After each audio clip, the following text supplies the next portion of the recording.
My name is Sarah Smith, a 26-year-old full-time housewife. I've been married for 3 years, and we don't have a child yet. My husband's name is Aaron, a 30-year-old office worker. We met when I was working as a receptionist at a company, and he approached me as he was from one of our clients. We dated for 2 years before getting married. Before we got married, there was no mention of living with his parents, but as soon as our marriage was decided, my mother-in-law insisted on living together. I told my husband that I didn't want to live together during our newlywed days, but he said, "You'll be working as a housewife, and I'll be working at the company." Fair enough. Then he showed me his palm in front of my face and gestured for me to stop talking. I reluctantly agreed to live together, thinking it might be inevitable, since I was marrying the eldest son. After we decided to get married, we planned to visit the wedding venue together, but my mother-in-law always came with my husband. I felt uncomfortable when my mother-in-law started interfering with the wedding plans, and even my husband's attire. I looked at my husband, and I couldn't help but think, is he marrying his mother? He seems so happy about it. Honestly, I felt down, thinking, I'm going to live with a mama's boy and his mother. Since I couldn't stand feeling this way, I asked my husband when we were alone, "Aaron, are you a mama's boy by any chance?" He looked puzzled and asked why. I told him, because usually couples decide on wedding plans together, and I've never heard of a mother coming along and interfering. He replied, "She just had some free time and came along. It's not meddling, it's advice. Don't worry about it, and I'm not a mama's boy." When he asked, "What would you do if I were a mama's boy?" I replied, "I wouldn't marry you.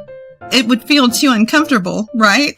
It's better to stop the wedding now for our future." I answered honestly.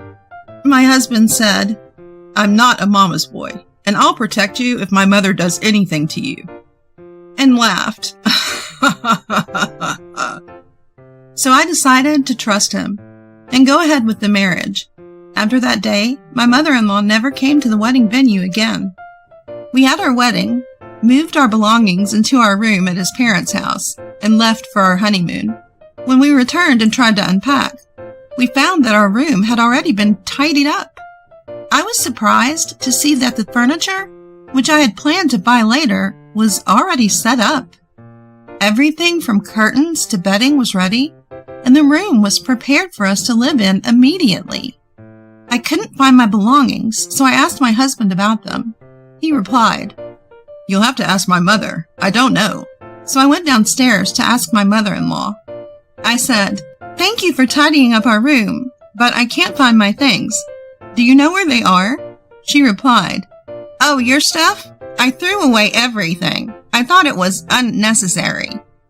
I said, "My bank book and other valuable items were also in there." She assured me, "Don't worry, I'm keeping them safe. Everything else has been thrown away." I was taken aback, but said to my mother-in-law, "These are my personal belongings. Please give them back. The bank book is from when I was single, so they belong to me." Reaching out my hand to her, my mother-in-law made a sour face. "How dare you defy me? A mere daughter-in-law. Fine, I will give you your bank book. Wait here." She stomped off with a loud footfall to fetch them. When she returned, she tossed my bank book on the floor. Frantically, I checked the contents and found that a whopping $10,000 had been withdrawn. "Mother-in-law, did you withdraw $10,000? I asked, to which she nonchalantly replied, "Of course, I bought your furniture, didn't I?" I was at a loss for words. I quickly returned to my room, and while seething with anger, relayed this incident to my husband Aaron. Aaron, however, responded, "Ah, so she bought this furniture. Thanks." I lost my temper at his response. "Hey, using my savings without permission is a crime. And to top it all off, this hideous furniture and curtains? Who wouldn't be angry?" Seeing my anger, Aaron said, "I'll go talk to my mom," and left to speak with his mother. I regretted deciding to live together, as I dreaded what might come next. As I looked around, the curtains adorned with large roses against a pink background. the cheap-looking wardrobe that reminded me of my childhood. Every sight made me sigh. Exhausted, I lay down on the bed. The cover was cherry patterned. Whether it was an act of spite or kindness, I couldn't tell, but it made me sad. While I was feeling this way, Aaron returned from speaking with his mother. She's angry and wouldn't listen. He said, "She says she didn't deserve to be complained about when she did all of this out of goodwill." I asked him, aghast, "Don't you feel sad looking at this furniture? These curtains and the bed cover?" Aaron looked around the room, his face paling. "Let's change it a bit, without her noticing," he said, trying to placate me. "And the money? Will I get the money back?" I asked. I was not working hard and saving my money for such frivolous things. Aaron apologized on his mother's behalf and said he would repay me bit by bit from his salary and bonus. I also apologized to Aaron for starting a fight with his mother on our first day living together, and despite not wanting to, told him I would apologize to his mother. When I apologized to her, saying, "Mother-in-law, I'm sorry for my rude remarks earlier," she replied, "So you're the type to complain about even the smallest things. But remember, if you defy me again, there will be consequences." She forgave me for the incident. The next morning, my mother-in-law woke me up at 4 a.m. She told me to buy bread from a bakery in the neighboring town that opens at 5 a.m. Considering yesterday's incident, I simply said yes and decided to go to the bakery. I wanted to ride my bike, but I couldn't find the key.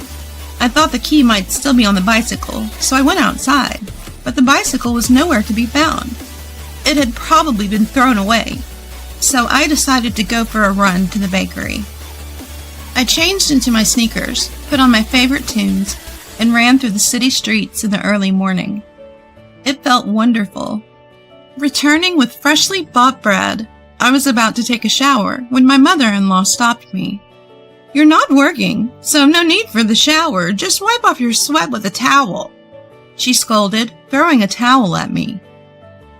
Realizing that she was still upset about yesterday, I gave up on the idea of showering.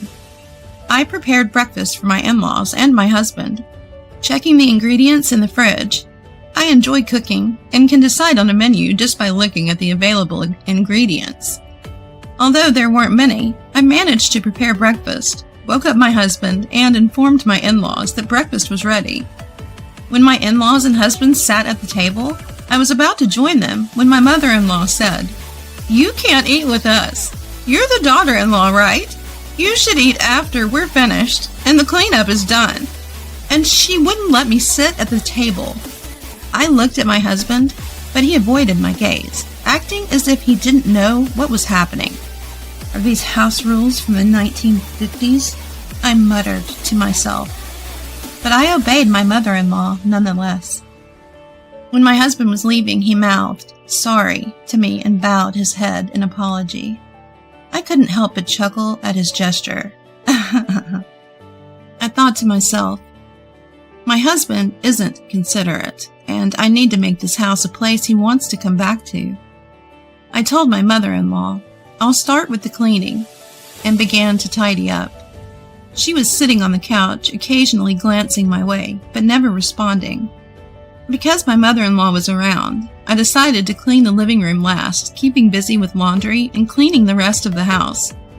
When only the living room was left, I noticed my mother-in-law was gone.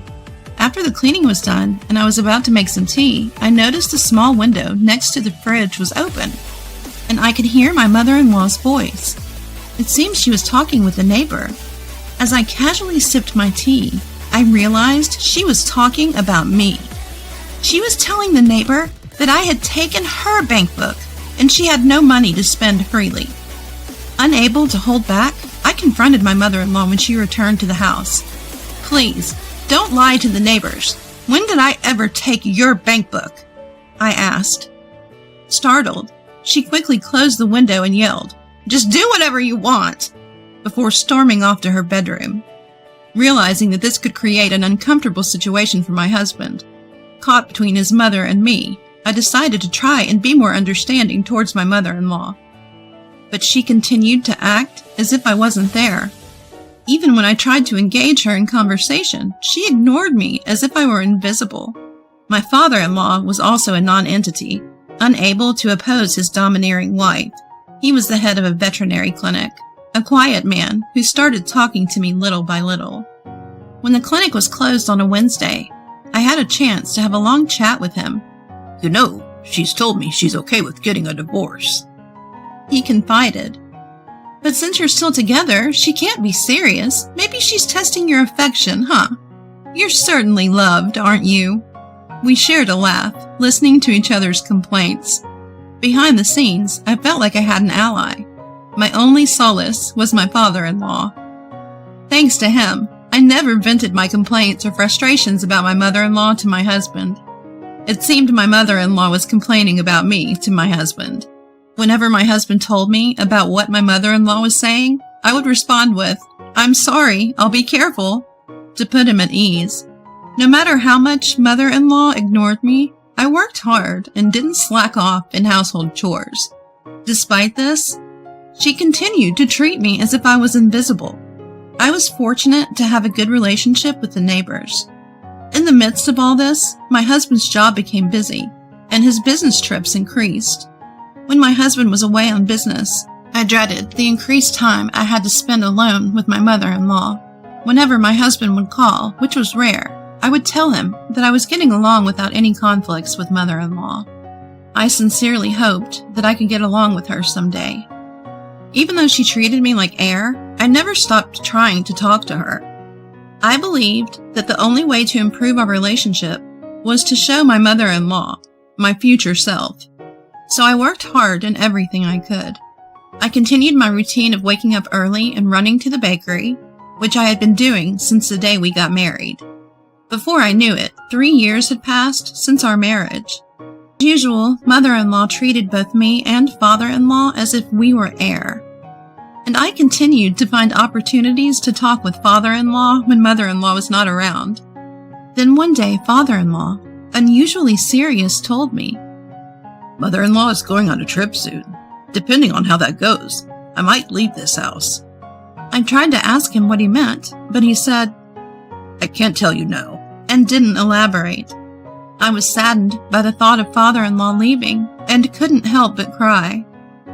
After all, he was my only ally and source of comfort in this house. The only person who would listen to my complaints. Looking into my eyes, father-in-law suggested, "Maybe you should consider leaving this house too, Sarah."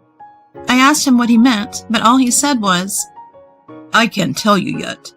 Despite my persistent inquiries, all he said was, "I'll tell you when the time comes. Please wait a little longer." Trusting father-in-law, I decided to wait until he was ready to talk. And finally, the day was set up for my husband to return home after a 2-month-long business trip. It had been a long business trip, but I was thrilled at the thought of finally being able to live together with my husband. The night before he was due to return, I received a call on the WhatsApp from him. I immediately picked up the phone. Instead of my husband, a woman with a sweet voice started speaking.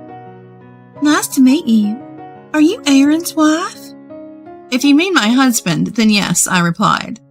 "That's right. It's Aaron Smith. My name is Amy Adams. I'm Aaron's girlfriend.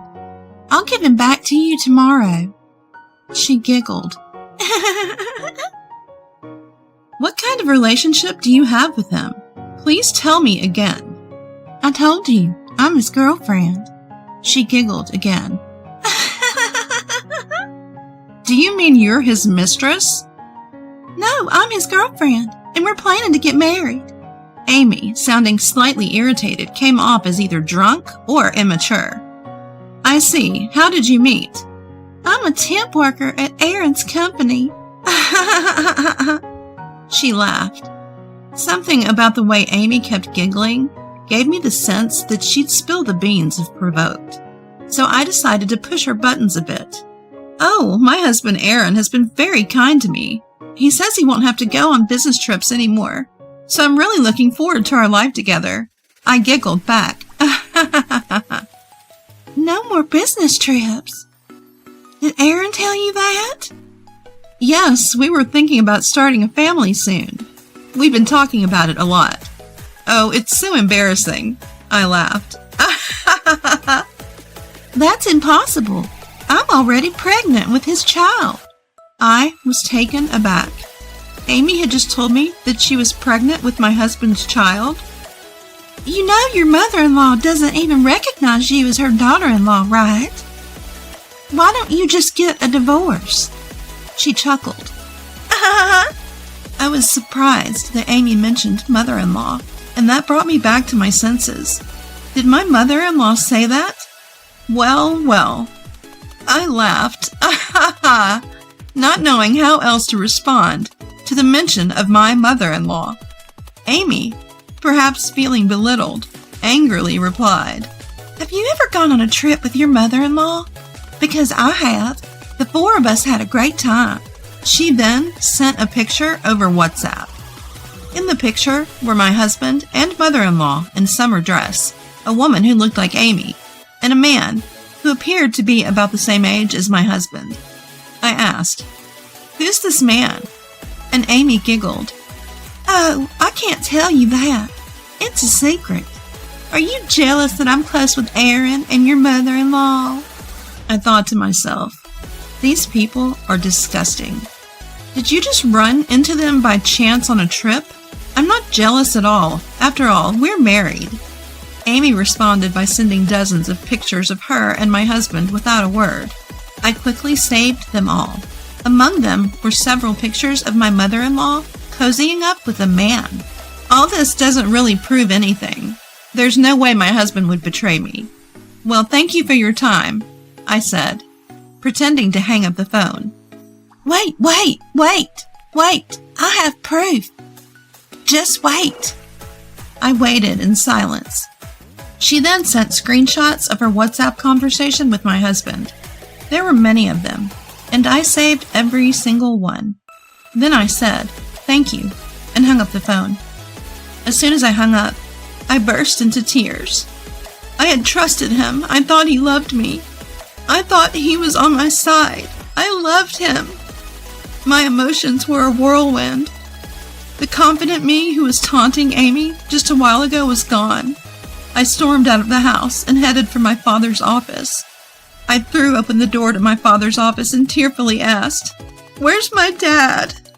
My dad seemed too busy to leave his work, so I waited alone in the waiting room crying.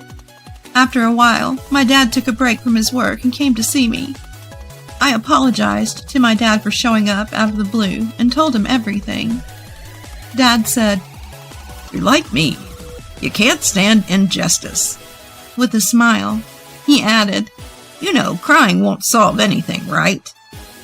His words from my childhood reminding me to face forward after I had cried my fill. I showed him the photo I got from Amy and screenshots of the conversation between my husband and Amy. As he looked at them, he exclaimed, "What the hell is this?" When I peeked at my phone that my dad was looking at, it showed my mother-in-law and a man standing next to her. My dad said he wanted to talk to my father-in-law. My dad, as it turns out, is a lawyer. He seemed to be quietly angry. I sensed that he wasn't his usual calm self. When I returned home and told my father-in-law that my dad wanted to talk to him, father-in-law went into the bedroom and made a phone call. After the call, father-in-law told me, "I'm going to meet your dad, Sarah." The next day, I greeted my husband, who had returned from a business trip, with an inscrutable face. My husband probably hadn't heard anything from Amy. He seemed completely unchanged. My mother-in-law returned a little later from her trip. "I'm tired, but it was fun," she said, and gave me a souvenir from the same region as my husband. As usual, the three of them ate the meal I had prepared without me. As I quietly watched the scene, my husband spoke to me. "Sarah, you seem different since I've been away. Kind of cooler," he said. My mother-in-law immediately chimed in. "Maybe she's sulking because you were on your business trip and she wanted attention," and said it dismissively without even looking at me. Feeling like I might say something I'd regret, I just nodded and smiled, my fists shaking with anger. My father-in-law made eye contact with me and told me to calm down. I nodded and took a deep breath to control my emotions. Just then, my mother-in-law started saying things that upset my calm. You and father-in-law have been living together just by you two for a while, haven't you? Something happened, didn't it? I can tell, don't hide it, tell me. She insinuated something more than a father-in-law, daughter-in-law relationship between me and my father-in-law. What do you mean, something happened? I asked, holding back my anger, and she kept suggesting, a romantic relationship, right? You had one, didn't you? I can't believe it, I said, my voice shaking. My usual taciturn father-in-law asked seriously, did you go on a trip hoping for a romantic relationship to happen between me and Sarah? Staring at my mother-in-law, when she retorted, if nothing happened, you wouldn't be angry, right? So you're admitting it. My father-in-law said, I despise you. I can't forgive you as a person. And left the room, saying, I'll be at the hospital for a while. Don't contact me. My mother-in-law told me, you can leave too. I stared at my husband. Feeling my gaze, Aaron glanced back at me with a startled look. Observing this, my mother-in-law interjected, what's the matter? Got an issue with Aaron? Acting all high and mighty. This is why I don't want to talk to you. You should go to your father's veterinary clinic, too. She urged me out. My husband did nothing to stop her. I turned to Aaron and asked, Aaron, don't you have anything to say? We are in the away situation I warned about before our marriage, didn't I? What happened to I will protect you if my mom does anything to you? It was you, Aaron, who dissuaded me when I thought of reconsidering our marriage because I disliked this prospect. My husband seemed shocked by my outburst. Seeing this, my mother-in-law said, then why don't you just leave? Get out. I asked Aaron, is that okay with you? But Aaron didn't answer. He just held his head in his hands. That means get out. Aaron is just too kind to say such words. I kept my gaze on Aaron and finally asked, so it's okay. No answer means that's the answer, right? Aaron replied, I need to think. Please wait a little. And then he went to the bathroom. I didn't wash the dishes, didn't take a bath, and just went to bed in our room. The next morning I woke up earlier than anyone else, did not prepare breakfast, and headed back to my parents' home. Upon arriving, I used my spare key to enter the house and took a shower. My mother, who had been awakened by the sound, seemed surprised to find me in the house. My father also woke up after seeing my face. He simply said, "Good morning," and went into his study. When my father came out of his study, he handed me an envelope. I looked inside it while telling my parents about being told to get out by my mother-in-law, and that I had yet to receive a response from my husband. After I finished looking through the contents of the envelope, I told my parents, "I can't live with Aaron anymore. Can I come back home?" My parents nodded and smiled, saying, "Of course, this is your house." I bowed silently, then looked up. Seeing my face, my father said, "Calm down. Your face looks like you've seen a ghost." I believe I had turned into a vengeful spirit after reading the documents in the envelope.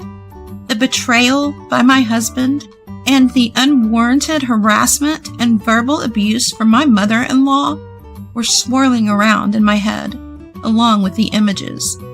As I took deep breaths, I started to feel a strange sense of enjoyment in the situation, thinking, this is going to be the ultimate revenge. In the afternoon, I headed to my father-in-law's veterinary clinic, which was closed for the day, with my father.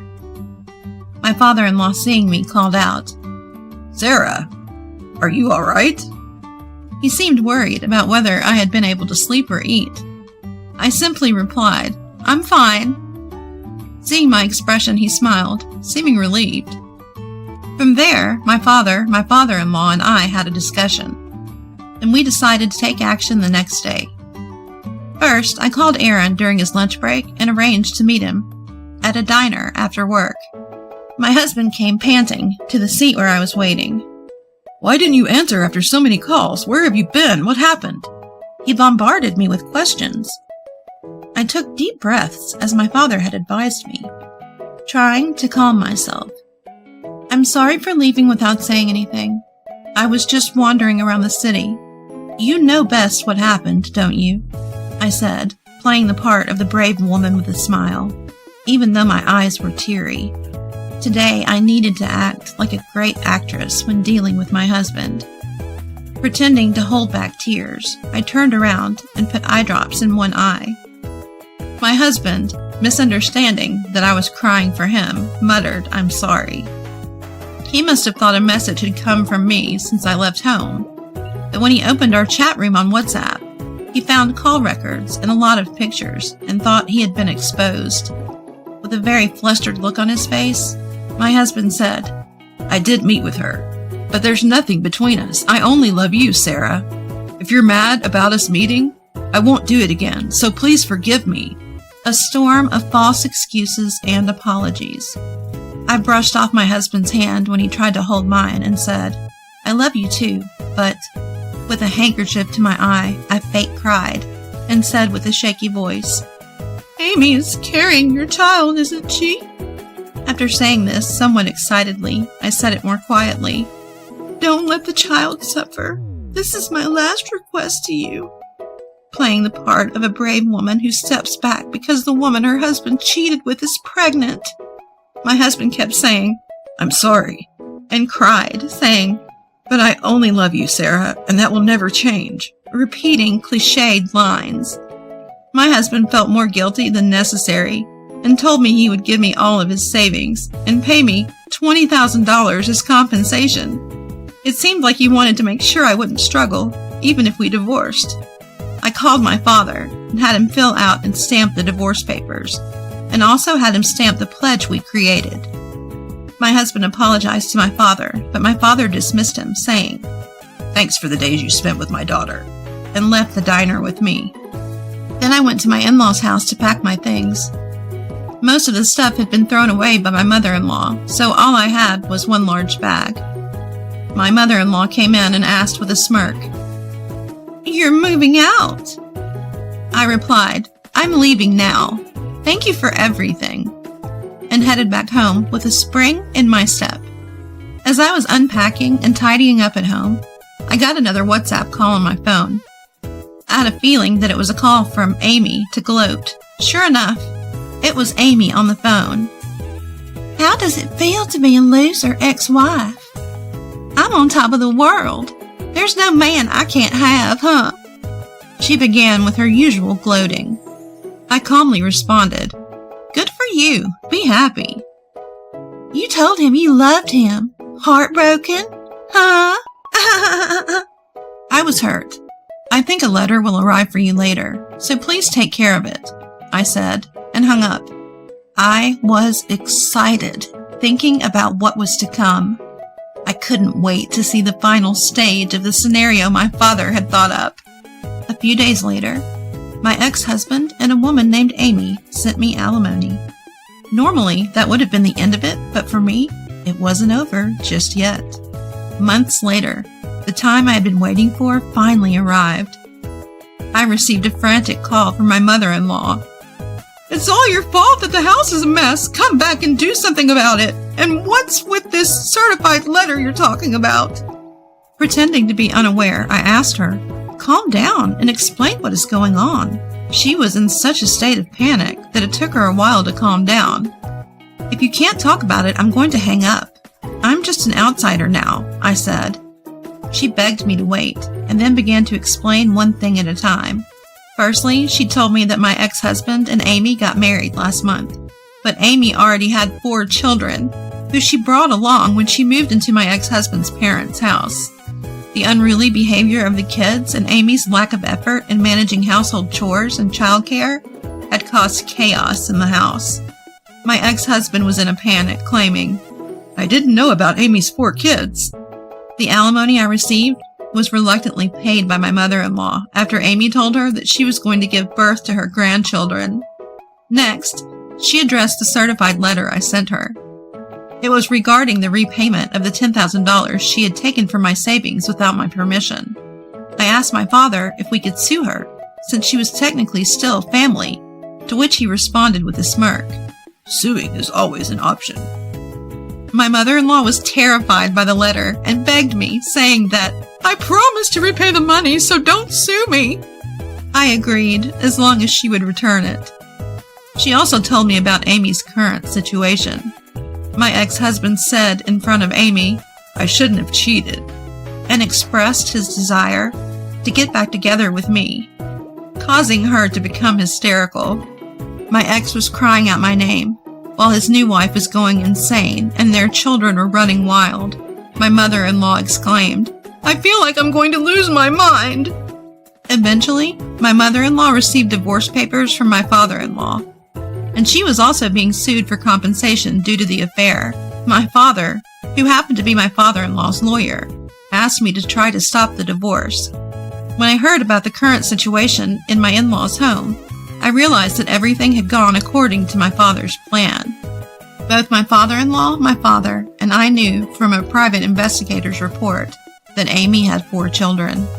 Furthermore, while my ex-husband might not know this, there was a possibility that the child in Amy's womb was fathered by one of my ex-husband's colleagues, whom she was dating at the same time. Amy's parents had been taking care of the 4 children, but when they found out about her upcoming marriage to my ex, they told her to take the children with her. Additionally, they disowned her after learning about the affair. So no matter what happens, Amy would cling to my ex-husband's family. It seemed like the time had come for me to deliver the final line in the script. I said, "You all got what you deserved. Goodbye," and blocked their calls, ending everything. After that, I found a job and started living alone near my parents' house.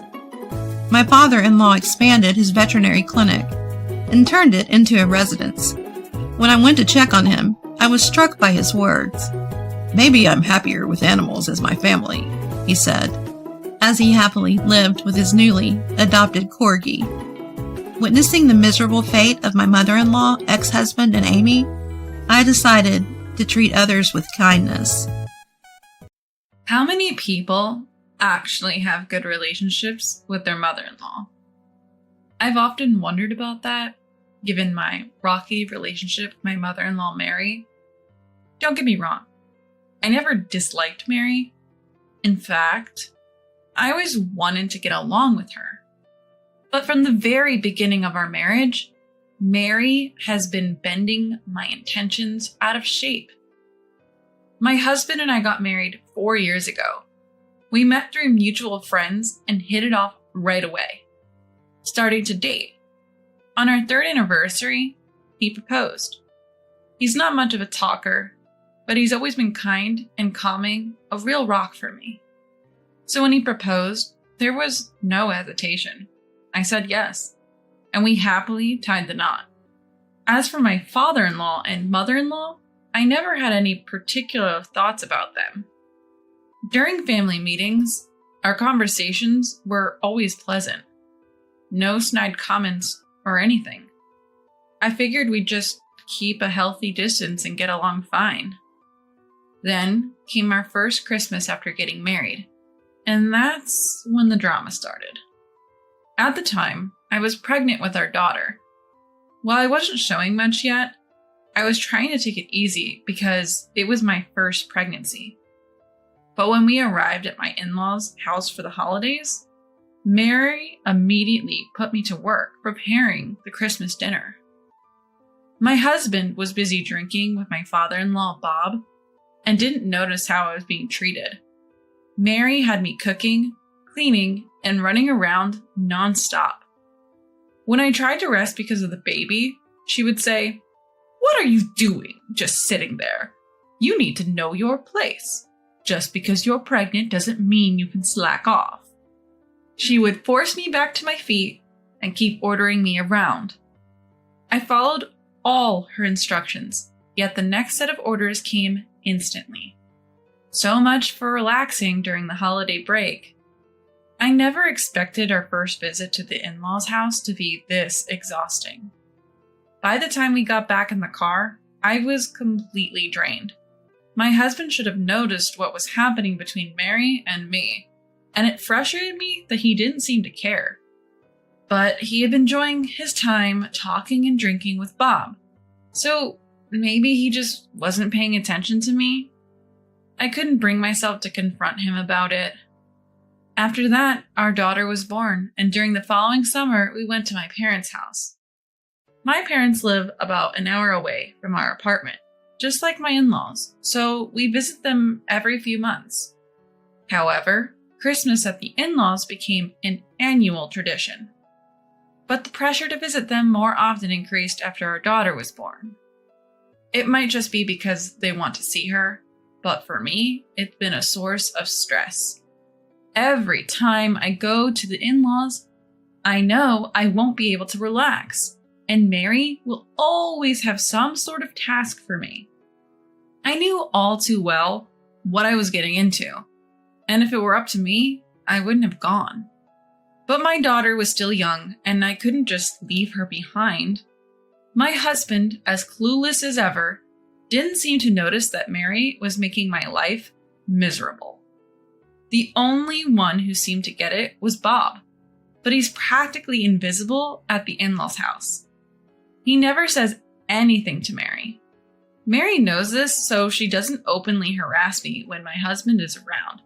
But if Bob is there, she'll make snide remarks. On top of that, she has me prepare meals and then serve them only to my husband and Bob saying, "We'll eat later. We have chores to do." Then she eats in the kitchen, leaving nothing for me. If a situation arises where we all have to sit at the table, she'll eat my portion of the side dishes and say, "Emma, you said you didn't like this, remember?" Saying so, she didn't give me a side dish. My husband will just genuinely look surprised and say, "Oh, you didn't like it?" I'm just genuinely surprised. Mary turns to him and says, "See, you have to keep track. Emma is so picky." Which is nonsense. I'm not particularly picky, and I generally eat what's given to me. But dealing with Mary's subtle harassment had started to feel tiresome. I'd only managed to eat one meal during a 2-night stay. Such things were commonplace. It had gotten so routine that I started bringing my own emergency snacks like sweetbread and cookies whenever I'd go to the in-laws' house. I would just eat them in the kitchen afterwards since no meal was prepared for me anyway. Seeing this, Mary says, "Isn't it a bit much to bring your own food? Shouldn't a daughter-in-law show some restraint?" She mocked me. But by then, I had learned to tune her out to some extent. Sure, it still irritated me, but I no longer felt like a failure as a daughter-in-law.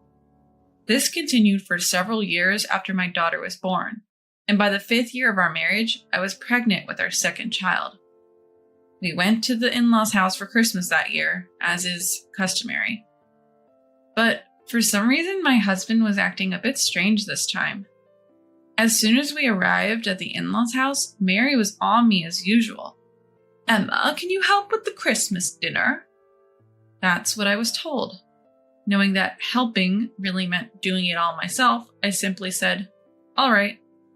Just then, my husband, who usually starts drinking with Bob right away, seemed to have been listening to our conversation. "No, Emma can sit. Mom, Emma is pregnant with our second child," he kindly said. Even so, when I tried to speak, my husband sharply snapped, "Just sit down," he yelled. I was shocked to see him so furious. It was unlike his usual calm demeanor. However, just as I was about to sit, Mary chimed in. "Look, things go faster when women handle these tasks. Emma helps me every month, so just sit down, okay? Come on, Emma." Unable to do anything else, I ended up being bossed around by Mary as usual. But today was different. My husband seemed off. As we headed to the kitchen, my husband followed. Upon arriving, he asked, "Mom, where's Emma going to sit? You're going to help too, right?" Mary quickly fetched a chair and set it in front of me, saying, "Here, sit down, Emma. You're pregnant after all." She was uncharacteristically kind. All the while, my husband just stood there, silently observing. Although he didn't interfere, he watched us intently. But Mary grew restless and tried to get my husband out of the room by suggesting, "Why don't you go have a drink with Dad?" My husband, however, didn't budge. Our daughter's fussing caught Mary's attention. "Listen, Betty's crying. Go soothe her." Finally, my husband left the kitchen. Immediately, Mary sighed and said, "Oh, I'm tired. Emma, just finish the rest yourself. Stand up. Pregnancy isn't an illness." She snatched the chair from me and sat down. But Mary's relief was short-lived. My husband returned carrying our daughter. Mary, caught off guard, tried to stand up and ended up falling with the chair. My husband glared at her. "Why are you sitting, Mom, while Emma is standing?" he said in a cold voice. Frantically, Mary answered, "Oh, my back just started hurting a bit. I just switched places for a second." She hurriedly returned the chair to me. Thanks to my husband's supervision, Mary actually helped with the Christmas dinner prep, and we finished in half the usual time. Still, my husband remarked, "This was much quicker than usual, even though you both should be working on this every year." He made such a mysterious comment. Mary, without replying, simply said, "I'm going to start preparing dinner. Why don't you go to the living room with Betty?" She tried to smile as she said this, but her son didn't budge an inch. Instead, he said, "Mom, why don't you want me in here? Is there something you're trying to hide?" Mary was clearly flustered, but managed to stammer, "No, not really." Then he sighed and said, "Call me if you need anything," and returned to the living room with our daughter. Once she confirmed he had left, Mary shot me a glare. "Did you say something to John?" I was equally surprised.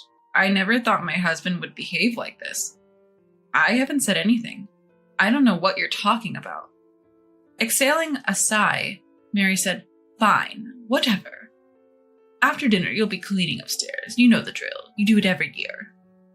After that, I prepared dinner, and as usual, Mary served my husband, Bob, and herself first. But today was different. My husband insisted, "We won't eat until Emma joins us," thwarting Mary's plan, so we all ended up eating together. He kept adding more side dishes to my plate. "Emma, you're pregnant. You need to eat well." Usually Mary would give me less food, assuming I disliked certain dishes, but she couldn't intervene this time. "Emma, are you sure you like that? You don't have to force yourself to eat." She tried to snatch the dish away from me. "No, Emma eats what she's given. It's better for the baby if she doesn't have food preferences," my husband said, so Mary couldn't say anything more. After dinner, I usually do the dishes by myself, but this time my husband stepped in. "I'll do it today, Emma. You sit down." He grabbed the dishes from me and headed to the kitchen. Seeing this, Mary whispered, "Letting John do that. You're a failure of a daughter-in-law. Go clean the upstairs." That's what she said to me in a whisper. As much as I didn't want to share a space with Mary, I was about to head upstairs when my husband stopped me. "Emma, where are you going?" I didn't know how to respond, and before I could say anything, he seriously asked, "Did Mom tell you to do something?" No. Before I could say more, he took my hand and led me back to the living room. He looked angrier than I had ever seen him before. Then, in front of Mary and Bob, he began to speak. "I misunderstood because Emma didn't say anything. I thought she was getting along with Mom." Mary looked shocked at his words. "What have you been doing to Emma, Mom?" he asked. Looking flustered, Mary responded, "What are you talking about? Emma and I get along just fine. Right, Emma?" She looked at me, seeking agreement. "Well, about that." Before I could elaborate, my husband spoke again. "Every time we come back from visiting here, I notice Emma looking down. I was concerned but didn't press because you always seemed cheerful, Mom. You haven't been harassing Emma, have you? Mary's face flushed with anger. I haven't done any such thing. Emma, did you say something unnecessary? She lunged at me, but my husband intervened. Enough, he shouted. I've always been treated well by Emma's parents, so I assumed you were kind to her as well, Mom. But Emma looks miserable every time we come back here. It's true that being at my parents' house might make her feel a bit uncomfortable, but that goes both ways.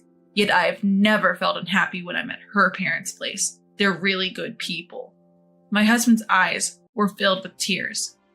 Seeing him like that, I couldn't help but tear up too. My husband looked at Mary, who was visibly uncomfortable, and said, Mom, can you really face Emma's parents like this? Can you honestly say you treat Emma well? Just then, Bob stood up and apologized to us. I'm sorry, Emma. I also noticed that Mary had been distant with you, but I didn't say anything. I'm equally at fault. I'm truly sorry. Hearing this, my husband turned to Mary. Mom, you should apologize to Emma too. While saying sorry won't fix everything, it's a start. But Mary wouldn't even look at me, let alone apologize. Seeing this, my husband sighed deeply and said, If that's how it's going to be, Mom, then fine. We won't be coming back to this house ever again. Mary looked shocked. That's not fair, is it? She pleaded. Ignoring her, my husband began packing our things. Mary started sobbing uncontrollably. But no one, not even Bob, comforted her. Let's go, Emma, my husband said, picking up our daughter and calling me. Mary collapsed on the floor, crying, and Bob just sat there, head down. In that awkward atmosphere, we left my in-laws' house. Ever since, Mary has tried to call my husband multiple times, but he's blocked her number. He's cut off all ties with his parents' home and hasn't been back. Instead, we've been visiting my parents more frequently. At first, my parents were puzzled by our increased visits, but they welcomed us warmly each time. My husband often says, Emma's parents are truly wonderful people. I think he feels guilty for the tough times I endured at his parents' home, but I'm not concerned anymore. I have no stress now that we've stopped going there. In the end, I owe my current happiness to my husband's actions back then. I'm truly grateful. From now on, I want to create many happy memories with my husband, our daughter, and my parents, and continue to walk a happy path in life.